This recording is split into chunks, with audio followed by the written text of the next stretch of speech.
go on.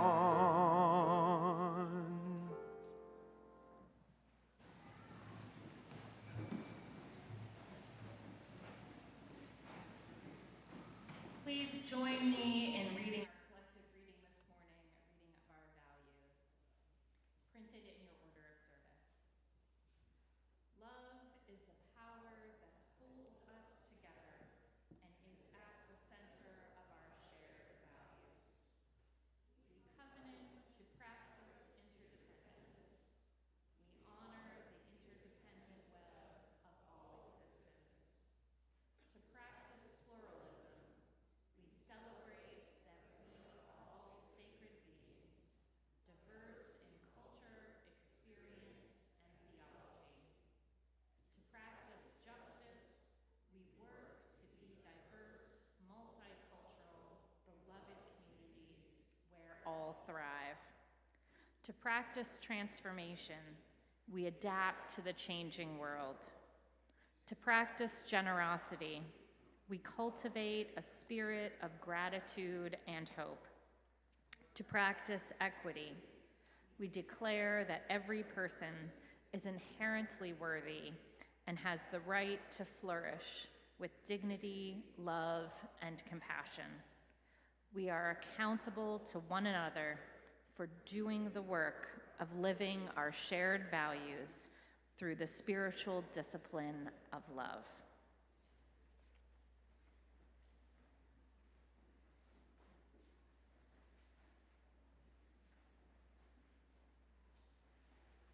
Good morning, everyone. Testing. Okay, there it is, good. Welcome, everyone. Wow, this is a really full morning. This is great.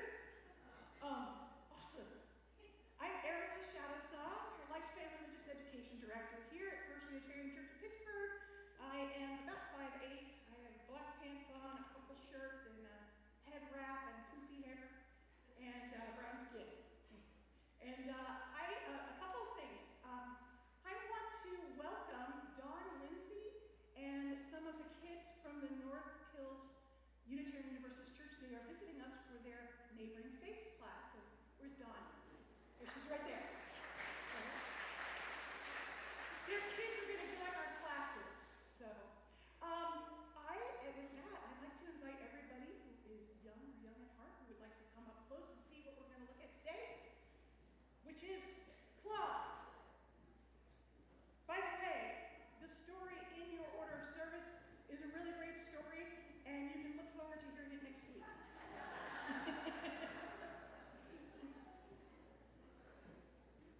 Here, I'll pull this up so you guys can see better.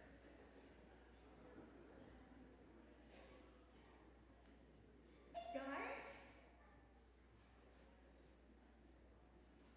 Okay, so I just want to show you this cloth. This is a woven cloth, right? You weave it together. You notice how these strands are sticking up out of the cloth? You see that? There's a special term for those strands. This is called the warp.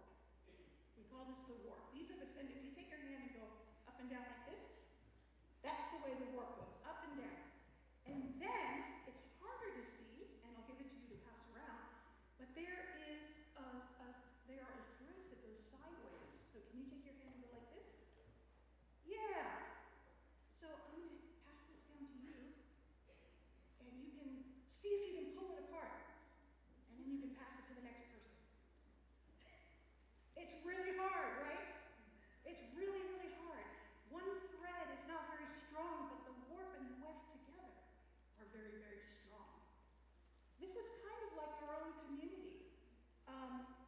The warp in our community, the people you see here all together with us, that represents our values. You guys know your values, right? Some of you know those values that you do with your hands, right? Pluralism and interdependence and all those.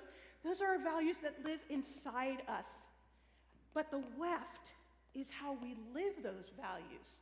So if you go like this, up and down, those are our values as a community, kindness. And if you do this for the weft, that's how we act that kindness with each other. So together, they form this sort of cross, which is very, very strong. This kind of connection of the threads, and there's many, many, many, many, many of them. I'm not sure where the cloth is. Where is it? Oh, yeah, good, yeah. You're trying to tear it apart. Really, really strong. Now, hold your hands up like this. This shape, this cross, it's almost like a plus sign. It's a really, really ancient symbol. You'll see it in lots of places. You'll see it in art. You'll see it on buildings. And it is across the cultures and across the world. And you know what it means? It usually has something to do with belonging, with things meeting together, being connected. Sometimes it means the directions.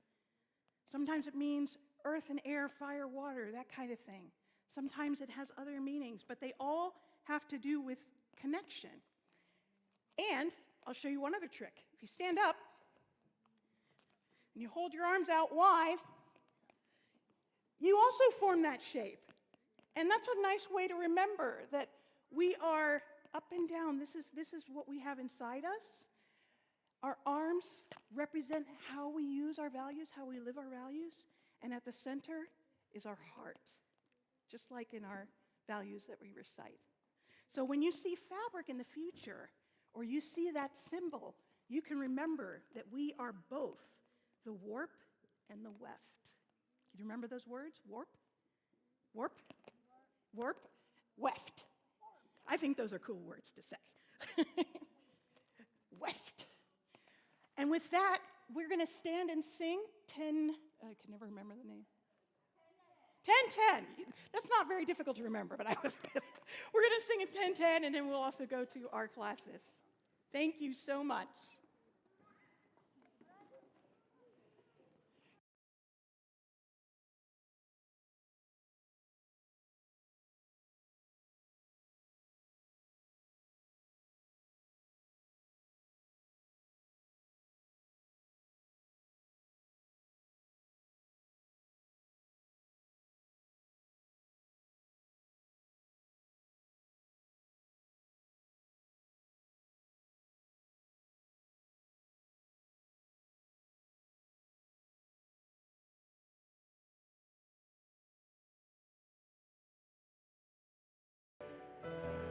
Sing it one more time.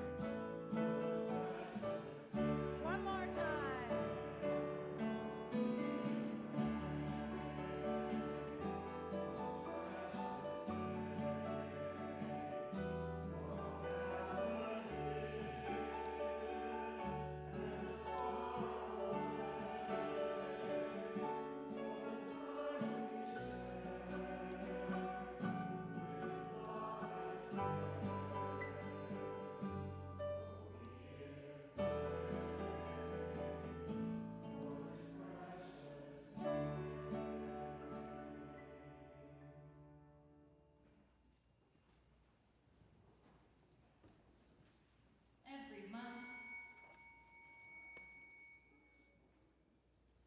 Every month we share our generosity with a designated organization. This month it is the Community Food Bank. All donations are shared 50-50 with the Community Food Bank unless otherwise designated. Our religious community is made up of volunteers and staff creating and hosting a variety of programming. We rely on your financial support. In addition to the collection plate, you can donate by texting GIVE to 412-435-1050 and following the directions. Please also check the end of your order of service for more directions. The offering will now be gratefully received to support the work, the wonder, and the witness of this religious community. So I wanted to tell you a little bit about why I picked this song. It's a romantic song. It's called Reloj, The Watch. It's a Mexican bolero written in the 1950s. And for me, when I think about the song, it was actually the first song I learned to play in Spanish because I learned how to play guitar in Honduras when I was a long-term volunteer there from 1993 through 1994. And so I learned how to play guitar from a lot of folks that really issues of social justice and And so it's a song about loss and a song about your love leaving you. And when I think about it, I think of all the people I know that have immigrated to the United States with or without documentation because that was the only option they had for a better life. And I think about the people that they had to leave behind in order to make that really difficult choice. And so today we're going to hear about social justice. We're going to hear about how immigration weaves into that. And for me, I really think about the human side and what people have to leave behind when they have to make that very difficult choice.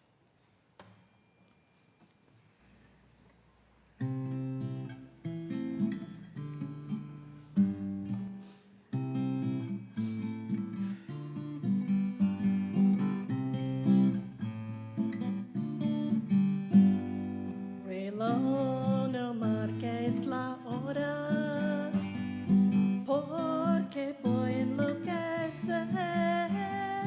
Ella se va para siempre cuando amanezca otra vez. No más nos queda esta noche para vivir nuestro amor. Y tu tic-tac me recuerda de mi irremediable dolor. Reloj, detén tu camino, porque mi vida se acaba. Ella es la luz que iluminaba mi ser. Yo sin su amor no soy nada. Detén el tiempo en tus manos. Haz esta noche perpetua para que nunca se vaya de mí, para que nunca amanezca, nunca amanezca, nunca amanezca.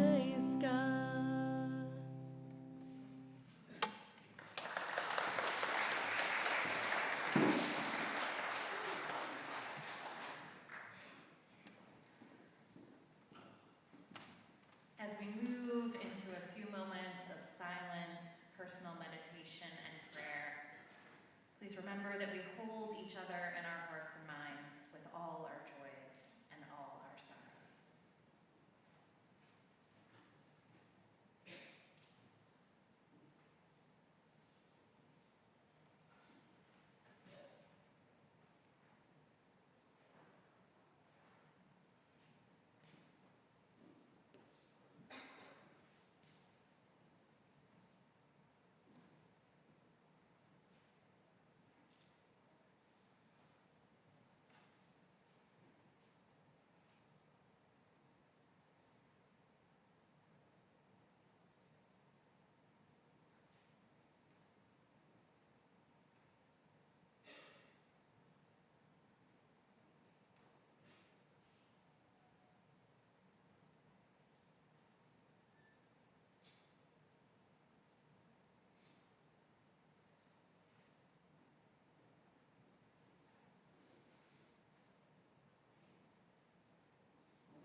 The words of Nisa Eaton Gwynn. Great Spirit of life, Spirit of love, God of many names and no names, come unto us, for we know not what to do about the many heartbreaking wars around this world. We know not what to do for all those who are suffering. Sing in our hearts all the stirrings of compassion. Compassion for the oppressed, for those who are scared and hurting. Compassion for those who are sick and in pain. Blow in the wind, rise in the seas, may we listen to the stirrings of our earth, and together protect our beautiful planet that holds and nourishes us. Move in our hands so we may give life the shape of justice, that all may experience equity, freedom, and dignity. Roots hold us close so we may feel a connection to this earth and to one another, interconnected in all, Wings set us free so we may soar with inspiration, creativity, and vision. Spirit of life, come to us so we may be whole and live lives of value and purpose. Amen. Namaste. Blessed be. For our response, we are singing hymn 1027, but only the first two verses.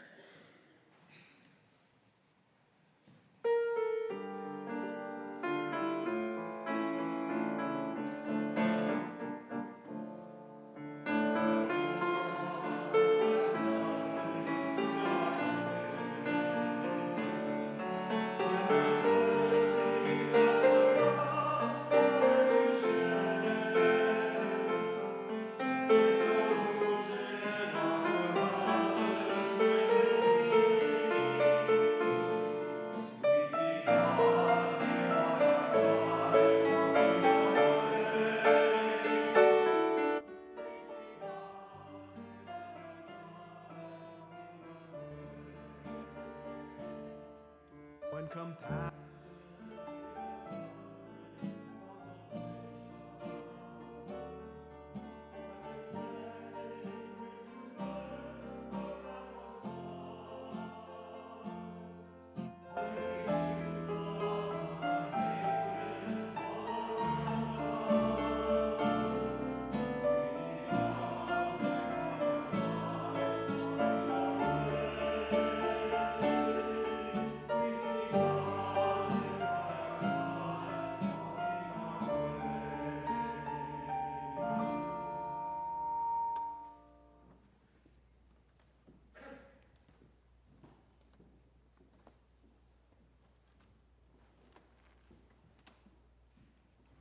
Good morning. We've been having a lovely service today, so thank you for having me. I appreciate that introduction that I was given at the top of the services. I've been encouraged by some of my mentors to add. I'm also the chair of the Washington Interfaith Staff Community. It's one of the longest, oldest, most history interfaith coalitions in Washington, D.C. It got its start in working with Dr. King, so it's actually particularly proud for me to be doing that work since we Unitarians and Universalists together helped form that coalition when we were two separate communities, and we've always been integral in the public policy among faith.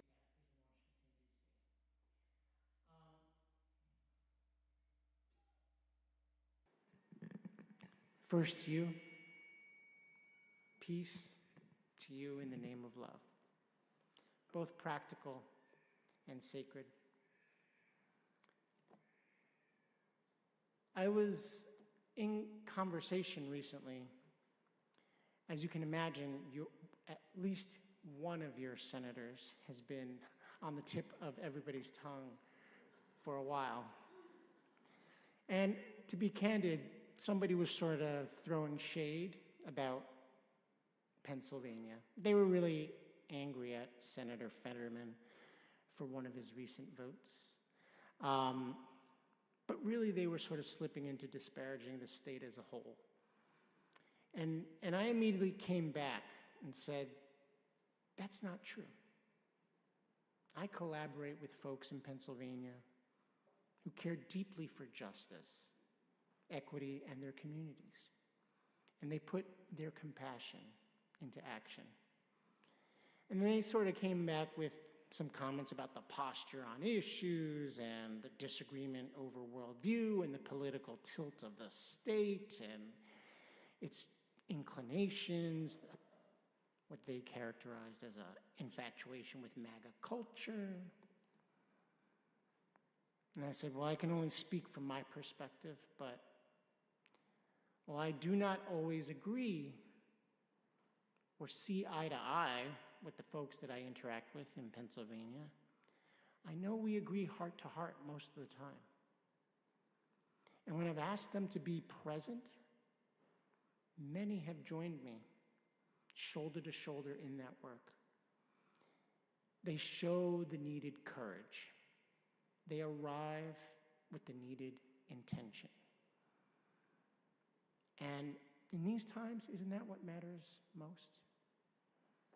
And to be candid, as you might expect, I was mostly thinking of my experience with Unitarian Universalists, our volunteerism, our various ministries and witness and advocacy. But I also happen to be Puerto Rican, so I do a lot of interacting with the Puerto Rican community here in the state. And I've been around the block on politics, both at the state and national level, so I am connected to a variety of networks. I actually interact with Pennsylvania accidentally and intentionally more than one might imagine. And frankly, the more that I get to know about you guys, first you, I include you in that. You seem to be living an expansive version of belonging and courageously trying to do more. You belong to that pesky tribe of people who put their hand to the tiller and the oar. You seem unafraid to navigate the hilly terrain and the choppy waters with intention. And even if you didn't know, you belong to UUSJ, and we belong to you. We are optimists, idealists, pragmatists, together in pursuit of justice. And you're a testament to compassion and fellowship and solidarity. The weaving of love into a tapestry of justice. As UUs, we belong to each other in the work for justice on behalf of love. Let's do something that's perhaps a little different for UUs. Turn to your neighbor in the pew and say, we belong to each other.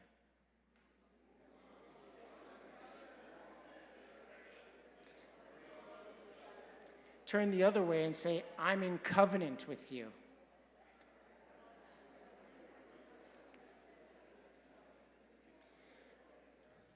Because by all accounts and signals, here in the United States, we are in for a troublesome winter of discontent, as Shakespeare put it, at least for the most vulnerable among us.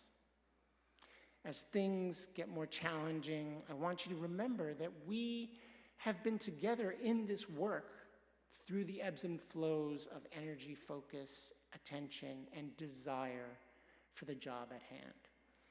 And this relationship of ours as UUs has endured. The fellowship has been maintained.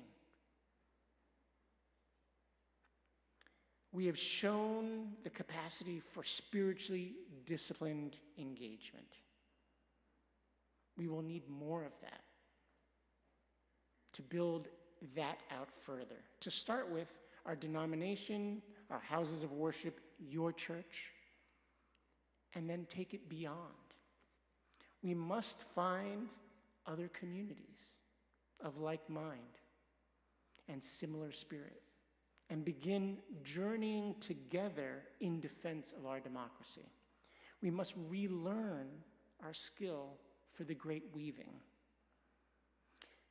Special recognition to my host for this visit. I hope that our budding relationship of belonging continues. It's been a pleasure to get to know Reverend Kate further. And I want to mention with profound gratitude and respect, UU Justice PA, your state action network. And I want to say I've been enjoying getting to know your various organizations and networks and connections here locally.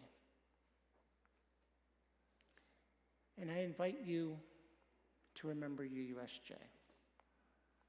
We need your attention to meet the moment. And yes, indeed, some of your financial resources. I sincerely hope that first you will consider becoming a partner of UUSJ. It's really helpful when we engage with folks on Capitol Hill if we can say, we represent you. We are your voice in DC. We are your federal ministry. And for us at UUSJ, our principal constraint is really resources. It's not a lack of clarity or creativity or know-how or gumption. It's the resources to execute at the level that you, as Unitarian Universalists, expect of us in Washington, D.C. It's the challenge of getting your attention amid the many demands. Yet more than anything today, I want our time together to be about a personal message of recognition, thanks for your fortitude and your commitment to justice. Because we belong to each other as partners in this faith-centered love. We've covenanted to hold each other in care and compassion. Living up to those commitments can be difficult, but we need each other. We need deep-throated boosters for a positive, inclusive vision of America. We need steel-spined defenders of compassion and care. Our nation needs us for that. But more than anything, our nation needs us to get out there and participate in that work. We can't wait to be perfect in that work. We've got to get out there and start doing it. Because we belong to that circle of dreamers who believe in a beloved community and universal belonging. And we take action to bring it into being. And in that context, I want to recognize you guys have been living that transformation in our body politic. As a purple state, Pennsylvania is a place where national politics matter and has for a long time. And Western Pennsylvania is a place where so many of the trends and forces in our economy are at their most fractious and friction-generating intensity. And you've been in the middle of that shift for quite a while, certainly telegraphed by your various national elections. And that narrative is being contested right here in Pennsylvania. It actually forecasted and continues to forecast much of what's going on in our national capital. Unfortunately, we're facing a season where those winds of power have shifted, much as they have in the rest of the country. And now the new version of federalism that has descended upon we the people is challenging free speech. It's challenging access to the ballot box, our constitutional norms, local community autonomy, and seems to have an apparent ease with unlawfulness. Those challenges, combined with what appears to be an appetite for political retribution, make this a particularly bitter moment. This is no longer about political or policy differences. This is about how and what it means to be American, what it means to belong to this great optimistic humanist experiment in democracy. Or maybe it always has. Maybe that's the trial at the core of our American identity. Maybe that's the friction within our American mythology. Bottom line, everybody is at risk. Everyone who belongs to our tribe of optimists seems to be targeted. Climate justice activists and the nonprofits they serve are targeted. Racial justice advocates and the community-based organizations that drive the work are targeted. Agitators for LGBTQ equity and rights and the networks they are a part of, targeted. Defenders of dignity for trans people and the caring systems they utilize, targeted. Advocates for the poor and the institutions they serve and that they use to serve the humble, targeted. DACA recipients and even the dreamers, as well as refugees and asylum seekers, and the communities that embrace them, targeted. Even children, especially the kids, and the families that are rearing them, targeted. and the lawyers, and the judges, the doctors, the clergy, the social workers, the civil servants, the scientists, and all the professions that pertain. This moment is leaving us all feeling under constant assault, personally or by extension through our kith and kin. We are feeling at the mercy of that bone-chilling wind. The tapestry of justice we have been weaving since the merger of our two houses, Unitarian and Universalist, is being frayed. The winter of discontent has brought too many Americans an increase in military and police presence in their streets, in your streets, in their communities, in your communities. And the disappearance of neighbors and friends is real. Most of those disappearances are undocumented or unhoused folks. Others are here legally, and some among them appear to be citizens according to certain community reporting. And the Supreme Court is permitting what amounts to indiscriminate profiling. With that, it's likely to get worse. And for many, it feels like we're upon the precipice of racial authoritarianism akin to Jim Crow. Some say we're moving in the direction of a de facto dictatorship or an apartheid state.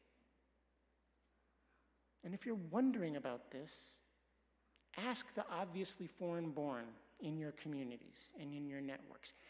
Ask the farmers that are working in the rural spaces within driving distance of your home. Papiris, please, madam, sir.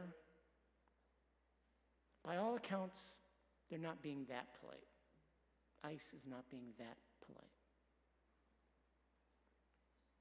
Many people feel compelled to carry their papers with them at all times, yet they're unsure if those papers will actually protect them. And they're not alone, because we belong to each other. We belong together. For example, I worry that my real ID driver's license is insufficient and I should get a passport. I worry about traveling to my wife's hometown in El Paso, Texas.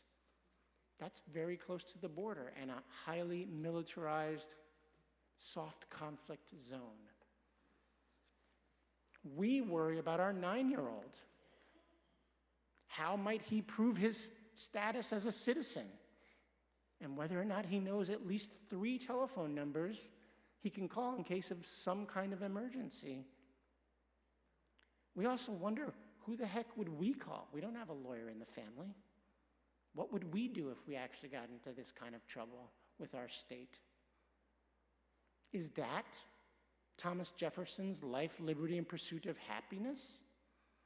Are those the constitutional rights, freedoms, and protections ensured by our country's Constitution? Is this the Republican form of government for the states we separated from monarchy to achieve? I was on a call with several bigwig national leaders in the civil rights policy space. We were having a debrief on what the heck are we going to do on a variety of facets of the work. The common through line from folks who are far more savvy and legitimate wisdom keepers, I would say, than myself, was that it's going to get worse. It's going to get worse. And we really need to stick together in fellowship, in solidarity, to get through it. And we haven't really been doing that in the United States, at least in faith communities, for a while. We've been out of practice. We need to remember that we belong to each other, that we're woven together in our communities. If being a nation that adheres to the agreed upon conventions of our Constitution means being for law and order, then I'm all for that. But if being for law and order is a thinly veiled accusation that I or my wife or my child or our extended family don't belong here, then I will defy and resist that with every fiber and thread of my being. And I hope, pray, and expect the Unitarian Universalist community to be with us because we belong together. Friends, first you, we need to remind ourselves that we're compatriots for a progressive, pluralistic, and inclusive America. That is the America to which we belong. We have to have the courage to declare that. Do it again. Turn to your neighbor and say, we belong to each other. Turn the other way and say, we are woven together in love.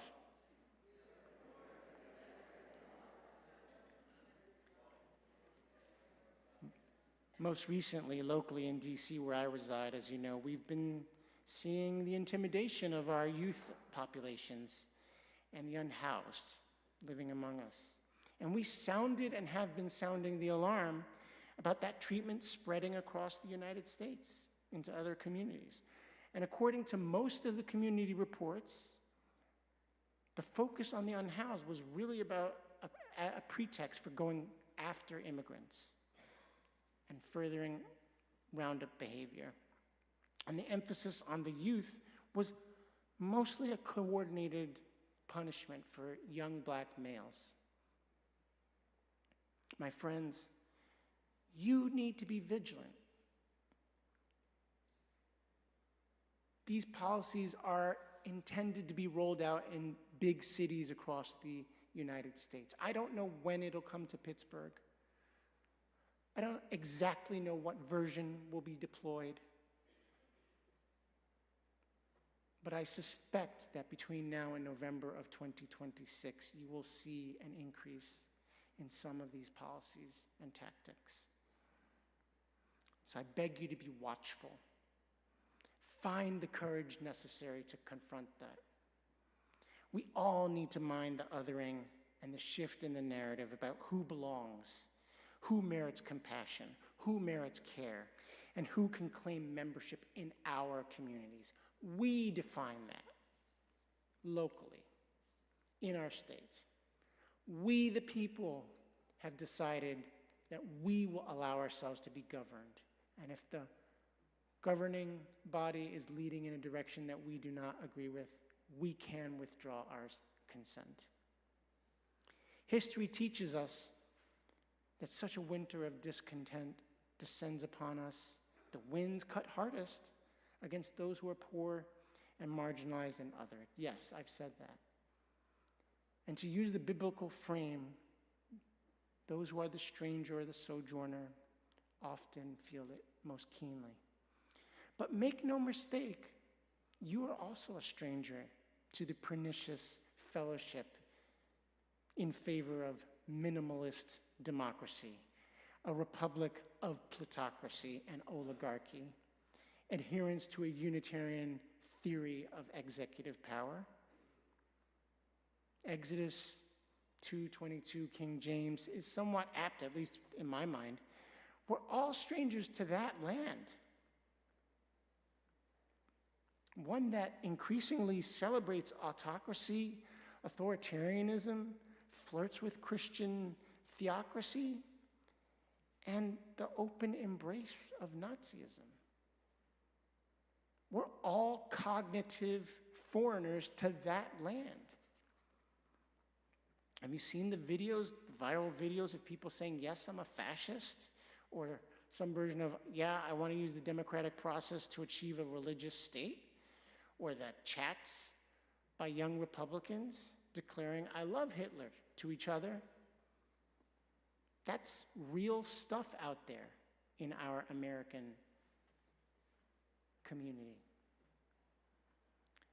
So many of us yearn for a return to the promised land of freedom and liberty, even the one that we most recently experienced, even if it wasn't perfect, right? Our faith courageously rejects that othering and hate. Our faith embraces democratic process and justice. We boldly explore the unknown. We gladly lean in with curiosity and fellowship. We recognize the common humanity that unites us all. We welcome the stranger and care with compassion.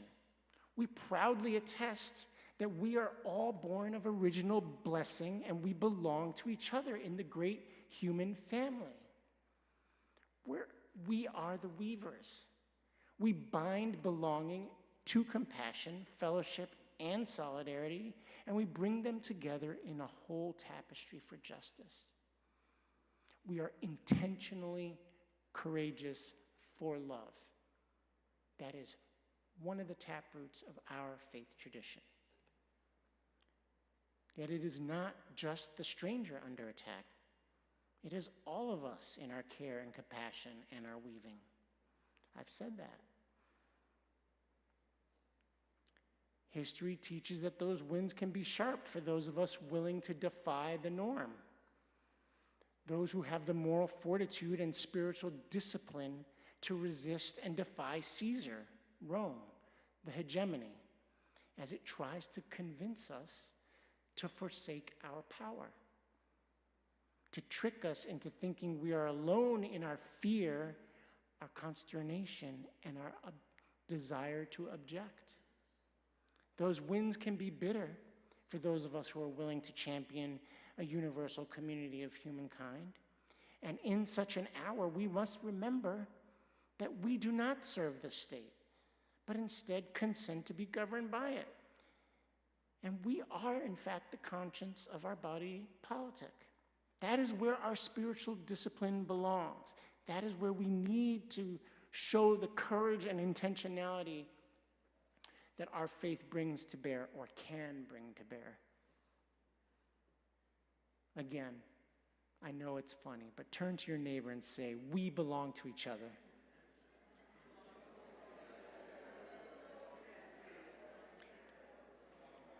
Now say, we are the fibers of justice, the other way. Our sacred texts and faith tradition call us to lead with moral courage rather than to follow in fear or turn a blind eye to injustice. We must remember that as a faith tradition. We refuse to be silent. We make that choice intentionally. We know silence equals consent. That is the axiom for delivering care and community and in fellowship for this great weaving that we are a part of. So we must remember that we can and must and will withdraw our consent in ways big and small. We need to lean into every instance possible, each small effort and every act of defiance that we can manage. Each time we lean into the example of the Buddha or the Good Samaritan, we're working to bend the moral arc of the universe towards justice. Each time we recall biblical proverbs or hadiths that teach us mercy, compassion, and community care, we're living into love as a sacred religious value. So I ask you to continue taking your place shoulder to shoulder, both literally and figuratively, with those who are suffering the harm. Let the people around you know that first you hasn't forgotten or forsaken them. Declare publicly and loudly that your faith is grounded in love. Roar like a pride of lions that our faith tradition has sympathy and offers fellowship. Sing as the songbird that our faith provides solidarity and succor. And we are unafraid to confront root harms. Buzz in joy that ours is a living tradition woven for justice. I urge you to act together in community. Work mightily to establish a unanimity of purpose within your halls. Take that purpose beyond your walls and strive to journey with others. of like mind and similar spirit.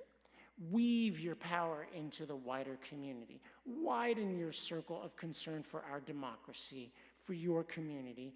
Act across denominational lines and across boundaries of race, ethnicity, creed, and tradition. Carefully and tenderly explore common moral concerns across political lines with your neighbors. Polling indicates that most Americans are dissatisfied with what they see, the current state of affairs. We need to invite people into relationship on this matter of our backsliding democracy. Actively announce that first you will join synagogues, mosques, temples, community-based organizations, service-providing ministries, and all people of goodwill and conscience in a common concern for our neighbors and our republic. Collaborate with UU Justice PA, the State Action Network, and UUSJ. Support the needed work. Invest in PIN, your Pennsylvania Interfaith Impact Network. Yes, go. Bring the verve and the zeal for this work into all of those spaces. Remind everyone that this bitter wind can drown out any single voice, but together we can be a mighty chorus. Unbound by fear, we are beyond silencing. In our courage, we can be mighty. With intention, we can be impactful. And what does that mean? Well, it means practice non-cooperation and nonviolent action in all its various forms. But it should not begin with a cathartic impulse to lash out and bash others, but instead from a faithful affirmation that spiritual discipline within the self and the congregation, and then out into the community. When we engage in interfaith prayer vigils and public witness and prophetic preaching, we're confronting the immoral policies that cause harm. When we show care and compassion, we're challenging the immoral politics that debilitate and other. That is a form of courage. When we engage in service and ministry planning, we coordinate for mutual aid and prepare for community resilience.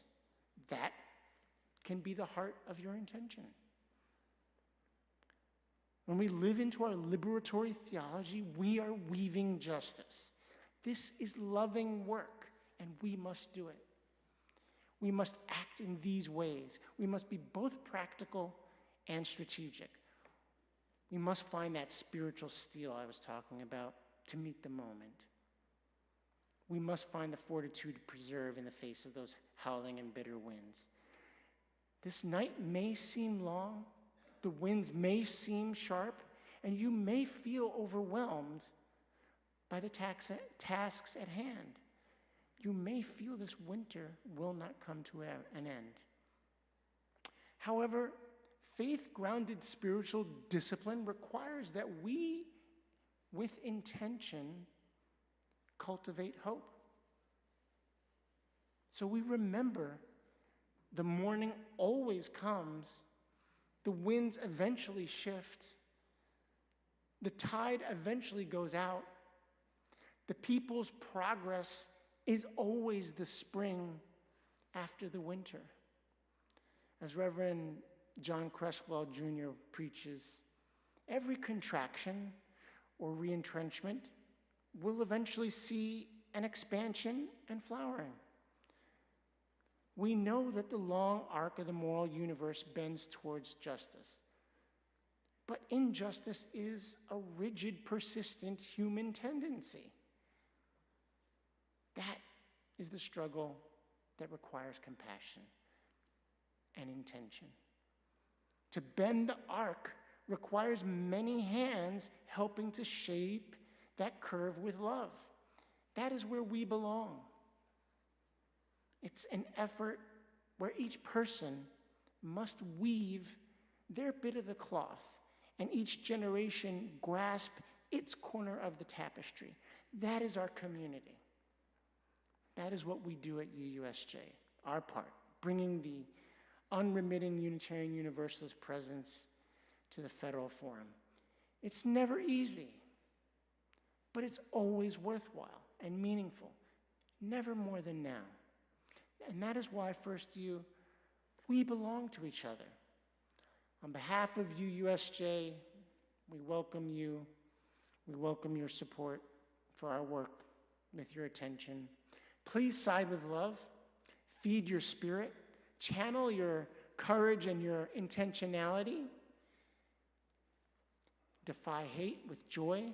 Pittsburgh, you got to find whatever quirky Pittsburgh thing is about you and lean into that.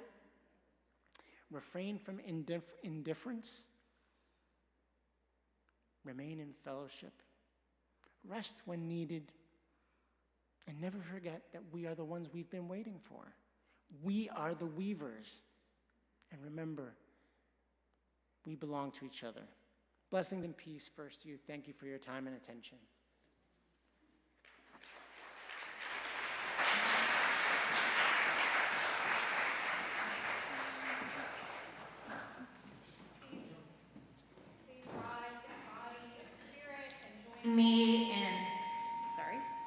Please rise in body and spirit and join me in singing our commitment to building a new way. Hymn 1017.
Without these, the world will die. Peace and freedom is our cry.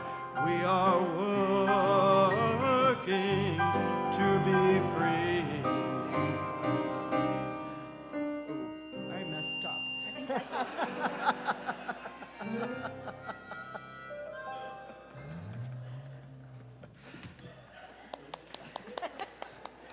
I was a little bit lost myself.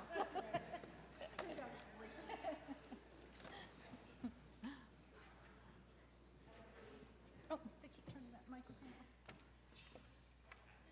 As we extinguish our chalice flame, please join me in reading the words printed in your hymnal, or hymnal order service. We extinguish this flame, but not the light of truth, the warmth of community, or the fire of commitment. These we carry in our hearts until we are together again. For our benediction, the words of Jim McGaw. When I say go in peace, I don't mean go in mindless oblivion.